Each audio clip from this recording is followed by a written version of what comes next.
Hello అండి. అందరికీ నమస్కారం. కథ ఈ కాలం పిల్లలు. రచయిత శ్రీపతి లలిత గారు. మీ అబ్బాయి కోడలు వేరు వెళ్తున్నారటగా. అంతేలేమ్మా ఈ కాలం పిల్లలు. 4 నెలలు అత్తామామలతో ఉండేటప్పటికీ ఓర్పు అయిపోయింది. ఆపకుండా మాట్లాడుతున్న పక్కింటి అన్నపూర్ణ గొంతు విని లోపలికెళ్ళేది గుమ్మం దగ్గర ఆగింది లహరి. అత్తగారి సమాధానం వినడానికి. మా పిల్లలు అలాంటి వాళ్ళు కాదు. కొత్త ఇల్లు అద్దెకి ఇవ్వడం ఇష్టం లేక వెళ్తున్నారు. రేపు ఏ పిల్లో పుడితే ఇక్కడికే వస్తారు. నేనే కదా వాళ్ళని చూడాలి. అత్తగారి మాటలు విని ఆశ్చర్యంతో తూలిపడిపోయింది లహరి. ఇంట్లో ఏమాత్రం ఛాన్స్ దొరికినా ఏదో ఒకటి అనే అత్తగారు పక్కింటి ఆవిడతో తన గురించి చెడ్డగా చెప్పలేదు అంటే అమ్మ అన్నట్టు ఆవిడ చెడ్డది కాదు. కోడలి ఎంపిక కొడుకే చేసుకోవడం తట్టుకోలేక నేనైతే ఇంకా మంచి కోడల్ని తెచ్చేదాన్ని అన్నట్టు ప్రవర్తిస్తోంది కానీ తనని చెడ్డ చేయడం లేదు, మంచిదే అనుకుంటూ లోపలికి అడుగుపెట్టింది. పక్కన ఆంటీని బావున్నారా అని పలకరించేసరికి ఆవిడ ఒక నవ్వు నవ్వి మళ్ళీ వస్తాను ఉమగారు అంటూ వెళ్ళిపోయింది. ఉమా భాస్కర్లకు ఒక్కడే కొడుకు విక్రమ్. ఈ కాలపు పిల్లలందరిలాగానే అతను కూడా హైదరాబాద్లో ఒక పెద్ద కంపెనీలో సాఫ్ట్వేర్ ఇంజనీర్. పెళ్లి విషయానికి వచ్చేసరికి తనతో పనిచేస్తున్న లహరిని చేసుకుంటాను అని చెప్పాడు. ఎక్కడ అడ్డం చెప్పేందుకు కారణాలు లేకపోవడం వల్ల ఇరువైపుల వాళ్ళు ఒప్పుకున్నారు గాని తనకి సరిగ్గా పెళ్లికి ముందు చెప్పాడని కొడుకు మీద తన ప్రమేయం లేకుండా కోడలుగా వచ్చిందని లహరి మీద చిన్న అలక ఉంది ఉమకి. అది అప్పుడప్పుడు కొడుకు లేనప్పుడు బయట పెట్టేది. లహరి ఎంత కలుద్దామని ప్రయత్నించినా చిన్న అడ్డుగోడ పెట్టింది ఇద్దరి మధ్య. ఉమ ఒక ఫక్తు మధ్యతరగతి గృహిణి. భర్త కొడుకు తన గుప్పిట్లో ఉండాలనే రకం. అలాగని చెడ్డది కాదు. అందరికీ మా అబ్బాయి నా మాట జవదాటడు అని గొప్పగా చెప్పుకుందామనుకునే మహిళ. లహరికి అత్తగారు అలా ముభావంగా ఉండడం, కల్పించుకుని పనిచేద్దామన్నా చెయ్యనీయకపోవడం, మళ్ళీ ఇంట్లో పనంతా తాను ఒక్కతే చేస్తున్నాననడం కొంచెం చిరాకు తెప్పించాయి. ఉమతత్వం వేరు. ముందు నుంచి తనని కాకుండా వేరే ఎవరినైనా వంట బాగా చేస్తారని, ఇల్లు చక్కగా పెట్టుకుంటారని ఇంట్లో వాళ్ళు పొగిడితే తట్టుకోలేకపోయేది. అందుకే లహరిని ఏమీ చెయ్యనిచ్చేది కాదు. మళ్ళీ అందరి ముందు ఆఫీసులో అలసిపోయి వస్తుంది, ఇంట్లో ఏమి పని చెప్తాం పాపం అనేది. చూసే వాళ్ళకి ఎంత మంచిదో ఈవిడ అనిపించేటట్లు. ఈ సంగతి లహరి తల్లి విజయకి బాగా అర్థమైంది. ఎంతైనా ఆవిడ ఒక తల్లేగా. లహరి కోసం వాళ్ళు కొన్న ఫ్లాట్ సరిగ్గా అప్పుడే రెడీ అవ్వడం, అది వీళ్ళ ఆఫీస్కి దగ్గరగా ఉండడం ఇంకా కలిసి వచ్చింది. కొంతకాలం వీళ్ళిద్దరూ ఆ ఫ్లాట్లో ఉండి అప్పుడప్పుడు వచ్చి కలుస్తూ ఉంటే మంచిది అని సలహా చెప్పింది. ఒక రకంగా అందరికీ ఆ ప్రతిపాదన నచ్చి లహరి విక్రమ్ కొత్త ఫ్లాట్ గృహప్రవేశం చేసుకున్నారు. ఆ రోజు కొడుకు కోడలు కొన్న 10,000 పట్టుచీర కట్టుకుని మురిసిపోతూ అందరికీ ఒకటికి 2 సార్లు చెప్పుకుని తిరిగింది ఉమా. ఉమా భాస్కర్ల ఇంటికి విక్రమ్ ఉండే ఫ్లాట్కి 1 గంట దూరం. అందుకని ఫ్లాట్కి మారిన శని ఆదివారాలు పండగ రోజుల్లో పిల్లలు ఇటు ఉమ దగ్గరికో అటు లహరి పుట్టింటికో వెళ్లడం, తమకు కావాల్సినవి చేయించుకుని తినడం, వాళ్లతో గడపడంతో పెద్ద దూరంగా ఉంటున్న భావం ఎవరికీ రాలేదు. ఉమా చదువుకున్నది గాని కొన్ని విషయాలు తెలుసుకోవడంలో అలసత్వం ఉండేది. ముఖ్యంగా బ్యాంకుకు వెళ్లడం, గూగుల్ పే చేయడం, ఏటీఎం వాడడం నేర్చుకోలేదు. తనకి క్రెడిట్ కార్డు ఇప్పించినా ఎప్పుడూ వాడేది కాదు. పిన్ మర్చిపోతే ఎలా, ఎవరైనా చూసి వాడేస్తే ఎలా లాంటి అనుమానాలు చాలా ఎక్కువ ఉమకి. విక్రమ్ వచ్చినప్పుడల్లా చెప్పేవాడు, మీరు పెద్దవాళ్ళు అయ్యారు కనుక మీ హెల్త్ కార్డ్స్ గురించి, ఎమర్జెన్సీ నంబర్ల గురించి తెలుసుకుని ఉండటం మంచిది అని. నాకెందుకురా ఇవన్నీ, మీరు ఉన్నారు కదా అని పట్టించుకునేది కాదు. గృహప్రవేశం తర్వాత విక్రమ్ ఇంటికి వెళ్ళి కొన్ని రోజులు ఉందామని భాస్కర్ సరదా పడ్డా, పనికి వంటకి మనిషిని పెట్టాం, మీరు వస్తే అంతా రెస్టే అని లహరి విక్రమ్ చెప్పినా ఒక్కసారి మాత్రం వెళ్లారు. అక్కడ నాకు తోచదు, వాళ్ళు ఆఫీసుకి వెళ్తే మనమేం చెయ్యాలి, అక్కడ ఆ వంట మనిషి చేసింది నాకు నచ్చదు అంటూ వెళ్ళేది కాదు ఉమా. 2 మనుషులకి వంట మనిషి ఏమిటి, పాలు లేని కాఫీలు, ఉప్పు కారం నూనె లేకుండా వంటలు, రొట్టెలు సలాడ్లు మొలకలు, వీటితో కడుపు నిండుతుందా? లహరి హాయిగా ఏ పంజాబీ డ్రెస్సో చీరో కాకుండా ఏమిటా ప్యాంటు షర్టు, ఇంట్లో ఉన్నప్పుడు కూడా మగవాళ్ళలా పైజామాలు ఏమిటి అని భాస్కర్ దగ్గర సనుగుతూనే ఉండేది. ఫ్లాట్కి వెళ్లిన 4 నెలల్లో లహరి కారు కొనుక్కుని ఆఫీసుకి కారులో వెళ్లేది. చక్కగా బంగారం వజ్రాలు కొనకుండా డబ్బులనే వృధా చేస్తున్నారని ఉమ బాధ. అప్పటికీ ఊరుకోక లహరి తల్లితో అంటే ఆవిడ కూడా ఏం చెప్పమంటారు వదినా, ఈ కాలం పిల్లలు మనం చెప్పేది వినరు, వాళ్ళు అనుకున్నది చేయడమే అనేసరికి ఊరుకుంది. భాస్కర్ మాత్రం వాళ్ళు చిన్నపిల్లలు కారు, మనకంటే లోకం బాగా తెలుసు, వాళ్ళ సంపాదన వాళ్ళిష్టం, నువ్వు అనవసరంగా కల్పించుకుని ఏదైనా అంటే నువ్వు చెడ్డ అవ్వడం తప్ప వేరే ఉండదు అంటుండేవాడు. రోజులు బానే గడుస్తున్నాయి. అందరూ ఎవరి పనులలో వాళ్ళు మునిగిపోయారు. సంక్రాంతి దగ్గరికొస్తుంది. ఆ రోజు కొడుకు కోడలు పండక్కి వస్తారని ఉమా ఏవో పిండి వంటలు చేయడంలో మునిగిపోయింది. హాల్లో టీవీ చూస్తున్నాడు భాస్కర్. ఉన్నట్టుండి దబాల్న శబ్దం వినిపించి ఉమా హాల్లోకి చూసింది. ఏమైందండి అంటూ. భాస్కర్ గుడ్లు తేలేసి నోరు తెరుచుకుని కింద పడిపోయి ఉన్నాడు. అతన్ని అలా చూసిన ఉమకి గుండె ఆగినంత పనయింది.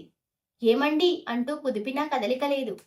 అతను 2 రోజుల నుంచి తలనొప్పిగా ఉందనడం, అన్నం తినబుద్ధి కావడం లేదనడం గుర్తుకు వచ్చింది. పక్క వాళ్ళు ఎదురు వాళ్ళు పండక్కి ఊరు వెళ్లారు. గబగబా విక్రమ్కి ఫోన్ చేసింది. అది అవుట్ ఆఫ్ కవరేజ్ అని వచ్చింది. వెంటనే లహరికి చేసింది. లహరి ఫోన్ ఎత్తి హలో అనగానే ఆయన పడిపోయారు అంటూ ఏడ్చేసింది. ఒక్క నిమిషం లహరికి ఏమీ అర్థం కాలేదు. వెంటనే తేరుకొని కంగారు పడకండి అత్తయ్య, కదిపి చూడండి అన్నది లహరితో.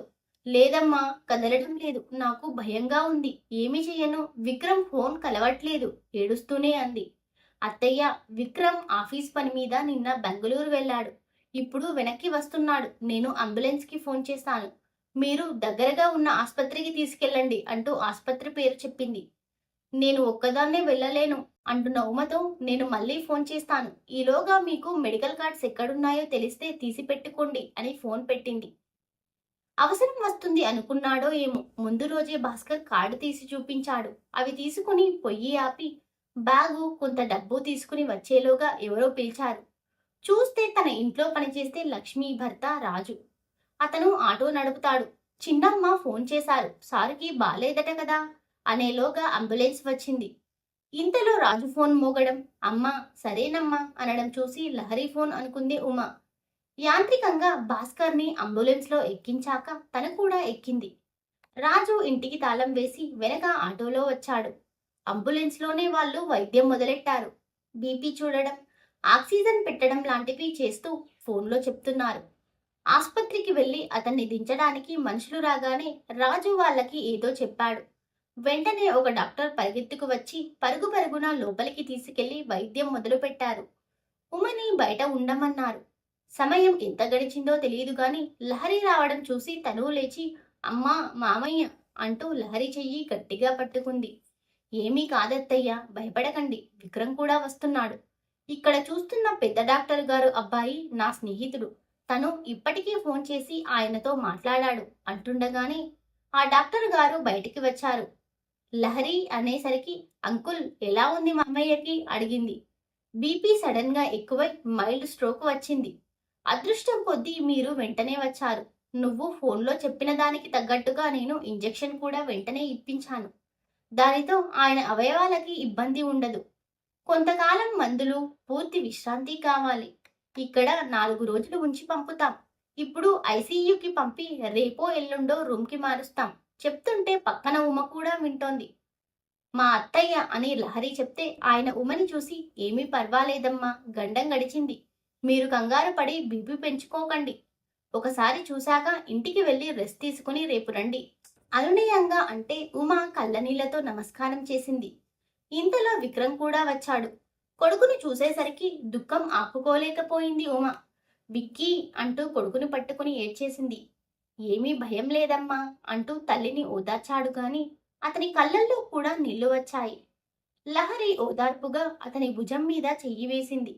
ఇంతలో నర్సు వచ్చి ఒక్కొక్కలుగా వెళ్ళి ఆయనని చూడండి, మళ్ళీ రేపు ఉదయం దాకా మేము రానివ్వం అని చెప్తే ఉమ లోపలికి వెళ్ళింది. ముక్కుకి నోటికి పైపులు పెట్టి బలహీనంగా ఉన్న భర్తని చూసి ఏడుపు వచ్చినా నువ్వు నాన్నని చూసి ఏడవద్దు, అంతా బావుంది అని చెప్పు అన్న కొడుకు మాట గుర్తొచ్చి నెమ్మదిగా ఆయన చెయ్యి నొక్కి ఇంకో 2 రోజులంతే, మనం ఇంటికెళ్ళిపోతాం, అంతా బావుందన్నారు డాక్టర్ అని చెప్పింది. బయటికి వచ్చేసరికి లహరి తల్లి తండ్రి వచ్చారు. ఐసీయూ దగ్గర ఎవరిని ఉండనియ్యడం లేదు. అయినా విక్రమ్ వాళ్ళ మామగారు కొంచెం సేపు ఉంటామంటే లహరి, ఉమా, లహరి తల్లి లహరి కారులో వాళ్ళ ఇంటికి బయలుదేరారు.